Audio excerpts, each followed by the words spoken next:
খড়গপুর থেকে বিজেপির পরিবর্তন যাত্রা এসে পৌঁছল মেদিনীপুর। আজ এই পরিবর্তন যাত্রা মেদিনীপুর থেকে কেশপুর হয়ে পৌঁছবে দাসপুর। এদিন সকালে খড়গপুরে এসে পৌঁছয় পরিবর্তন যাত্রা। খড়গপুর থেকে দুপুর নাগাদ মেদিনীপুরের উদ্দেশ্যে রওনা দেয় এই যাত্রা।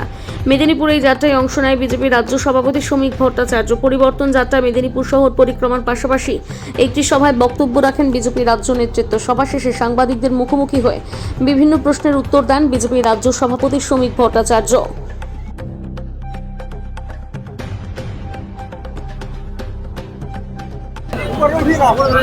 জেলা যাত্রা প্রমুখ শান্তনু ভাই শ্রমিক ভট্টাচার্য সবাই বলুন ভারত মাতা কি বিজেপি জিন্দাবাদ, শ্রমিক নেতা জিন্দাবাদ।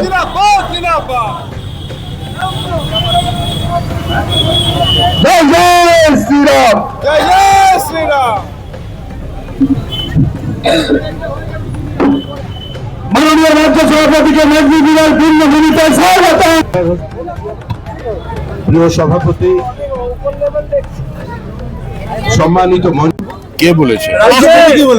দেখুন, রাষ্ট্রপতি হচ্ছে দেশের প্রধান, তার কথায় কোনো ধরনের বিবৃতি দেওয়া কি কোনো শোভনীয়?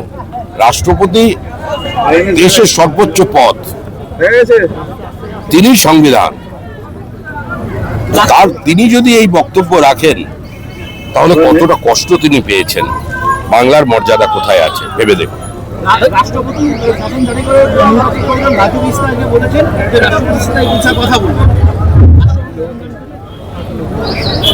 দেখুন, কোন নির্বাচিত সরকারকে ৩৫৬ দ্বারা জারি করে ফেলে দেওয়ার নীতিগত বিরোধী বিজেপি।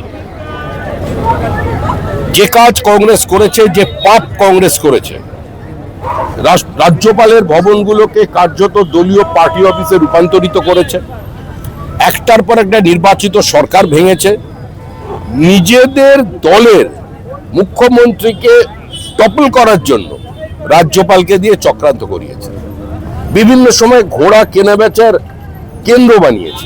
এগুলো সব কংগ্রেসের ইতিহাস। কিন্তু পশ্চিমবঙ্গের মানুষ এই মুহূর্তে চাইছেন, মানুষ জিজ্ঞাসা করছেন কেন এ রাজ্যে ৩৫৬ দ্বারা ৩৫৫ দ্বারা জারি হবে না। এটা মানুষের প্রশ্ন। কারণ পশ্চিমবঙ্গের সাংবিধানিক পরিকাঠামো কার্যত বিপর্যস্ত, ভেঙে পড়ছে। সংবিধানের পরিভাষায় যাকে বলে total breakdown of constitutional machinery. Judiciary আক্রান্ত, সংবাদ মাধ্যম আক্রান্ত, যুক্তরাষ্ট্রীয় ব্যবস্থা আক্রান্ত, দেশের প্রধানমন্ত্রীকে কদর্য ভাষায় আক্রমণ করা হচ্ছে, মানুষের মৌলিক অধিকারগুলোকে পদদলিত করে দেওয়া হয়েছে, কেন্দ্রীয় সরকারের বিভিন্ন জনহিতকর প্রকল্প পশ্চিমবঙ্গে বাস্তবায়িত করতে দেওয়া হচ্ছে, ৪৩টা রেলওয়ের প্রজেক্ট বন্ধ হয়ে গেছে, রাজ্যে ১৩টি উন্নয়নমূলক প্রকল্প প্রান্তিক মানুষের জন্য সেগুলো বন্ধ করে দেওয়া হয়েছে, রাজ্য পিছিয়ে পড়েছে, প্রকৃতির বিরুদ্ধে যুদ্ধ ঘোষণা করেছে, রামসার ট্যাগপ্রাপ্ত ইস্ট ক্যালকাটা ওয়েটল্যান্ড সুন্দরবন সেটা আক্রান্ত, উত্তরবঙ্গের নদীর আজকে illegal sand mining, boulder lifting এর কারণে তার গতিমুখ বদলে দিয়েছে, হাজার হাজার একর জমি জলের তলায় চলে যাচ্ছে। তো সামগ্রিক পরিস্থিতি থেকে অনেক মানুষ, অনেক অধ্যাপক, আমলা, চিকিৎসক তারা আমাদের কাছে আসছেন, বলছে কেন ৩৫৬ দ্বারা জারি করবেন। আমরা বলেছি আমাদের কথা, বলেন এ সমস্ত কথায় চিড়ে ভিজবে না, আমরা এই ধরনের কথাবার্তা শুনছি। সেই শোনা থেকে রাজু বিস্তা বলেছেন আদিবাসী বিরোধী, শ্রমিক বিরোধী, কৃষক বিরোধী, প্রান্তিক মানুষ বিরোধী সরকার, এই জনবিরোধী সরকার মানুষ স্থির করেছেন যে তারা বিসর্জন দেবে। যখন রাজ্য সরকার কর্মচারীদের সেখানে আজকে যুব ভাতা চালু করলো, কি বলবেন?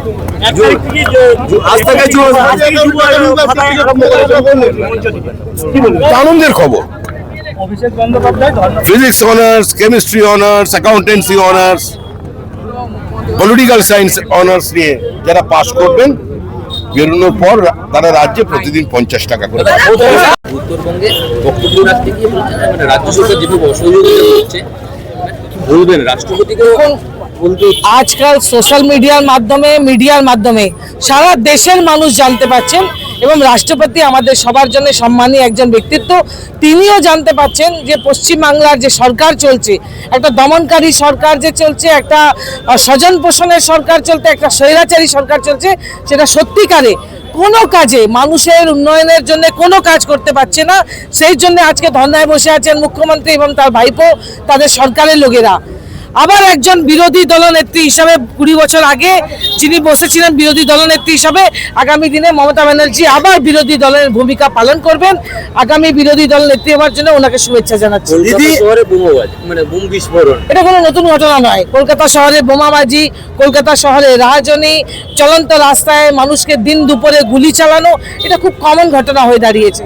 পুলিশ প্রশাসন নীরব, মহিলাদের সঙ্গে দিন দুপুরে অত্যাচার, রেপ, রাজনী সবকিছু চলছে। একদিকে যখন বিয়ে দিতে পারছেন না রাজ্য সরকার, ঠিক তখন উল্টো দিকে আমরা বলেছি আমাদের দেখুন, মানুষকে আমরা এটাই বলেছি যে 6 মাসের মধ্যে আমাদের সরকার আসলে আমরা 6 মাসের মধ্যেই আমরা 7th পে কমিশন এখানে লাগু করব। মুখ্যমন্ত্রী ঘোষণা করে আজকে অ্যাকাউন্টে ঢুকবে। দেখুন আমি বলছি এটা সব ভোট প্রচারের রাজনীতি, আজকেই করে দিচ্ছে। যুবশ্রীর জন্য ফর্ম ভরানো হয়েছে, একটাও মানুষে কিন্তু 1500 টাকা তাদের অ্যাকাউন্টে দেওয়া হয়নি, এটা মাথায় রাখবেন। এবং জায়গায় জায়গায় যুবশ্রীর ক্যাম্পে যেভাবে ভিড় যাচ্ছে, এটা প্রমাণিত করছে 15 বছরের মমতা ব্যানার্জি একটাও রোজগার দিতে পারেননি।